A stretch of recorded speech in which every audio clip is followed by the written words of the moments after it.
Hello बच्चों, आप सभी का स्वागत है हमारे चैनल पर। तो बच्चों, हमने अपनी पिछली क्लास में प्रश्न 2 तक किया था। हम कर रहे थे एक्सरसाइज 3.4 में प्रश्न 2 हमने कर लिया था। इस क्लास में हम प्रश्न 3 करते हैं। तो बच्चों, हमें क्या करना था? मुख्य तथा व्यापक मान को हल करना था। तो हम चलिए जिस प्रकार से 2 प्रश्न किए उसी प्रकार से प्रश्न तीसरे को करते हैं 3.4 का। ठीक है ना बच्चों? तो प्रश्न क्या है? कॉट x बराबर -√3 है। तो बच्चों, इसलिए तो कॉट को हम क्या कर देते? पलट देते हैं। तो कॉट का उल्टा क्या होता है? 10 x बराबर क्या हो जाएगा? जो कॉट का मान होता है उसका क्या होता है? पलटने पर हमें 10 का मान प्राप्त हो जाएगा। ठीक है ना? तो कहने पर कॉट का मान कितना? √3 है। तो इसके नीचे 1 है, तो 1 हमारा ऊपर चला जाएगा, √3 नीचे आ जाएगा, तो 1/√3 आएगा क्या? 10x का मान। तो बच्चों, कॉट से हमने किसको बदल दिया? 10 में बदल दिया है।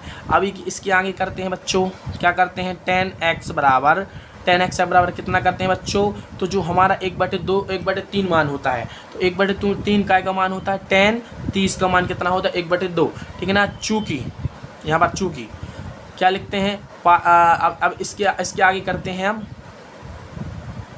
π/6 बराबर क्या करते हैं? चूँकि π/6 बराबर 30 अंश होता है। कितना होता है? चूँकि π/6 बराबर 30 अंश होता है, तो हम इसको कैसा लिख सकते हैं? π/6 के रूप में लिख सकते हैं।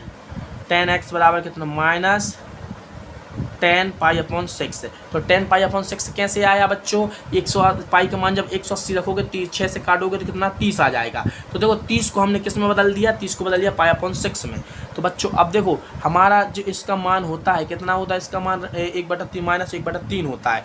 तो बच्चों, हमें मालूम है कि 10 का मान 10 द्वितीय चतुर्थांश में और हमारे चतुर्थांश में कितने 10 का जो मान होता है ऋणात्मक प्राप्त होता है। तो कहने का मतलब है कि 10-30 का मान हमें यहाँ पर ऋणात्मक प्राप्त हुआ है।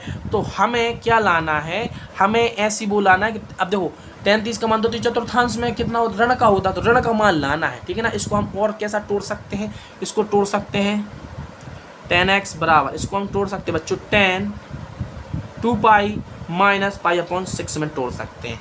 क्यों तोड़ सकते हैं? कि 2π का मतलब क्या होता है? 360।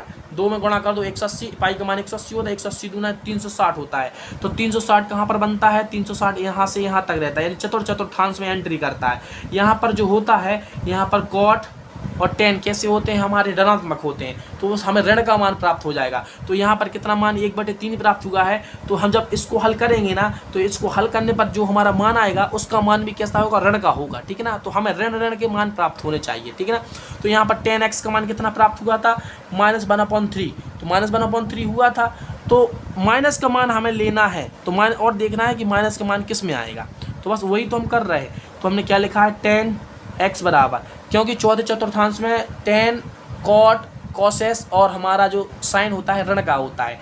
ठीक है ना? तो इसको हम हल करते हैं 10, तो इसको क्या आ जाएगा? 12 6 दूना 12 पाई आ जाएगा, जो π/6 जो हमारा गणित का बेसिक ज्ञान होता है उसके आधार पर हम इसको हल कर रहे हैं।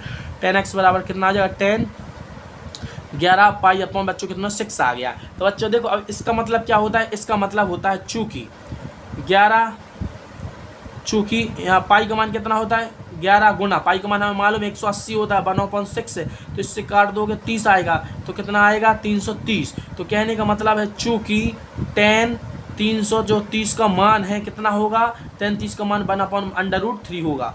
ठीक है ना? हमने आपको साइन के आधार पर बना के बता दिया है कि जो 330 का मान आएगा -1/√3 आएगा। ठीक है ना बच्चों? तो हमें इसलिए हमने इसको ऐसा लिखा था 360 - थीटा में इसको तोड़ा था। तो हमें कितना मिल गया था? बाय का मान कितना मिल गया? 11π/6 मिल गया। तो बस इसको हम क्या लिखेंगे? तो x का मुख्य मान क्रमशः, मुख्य मान कौन कौन से प्राप्त हुए बच्चों?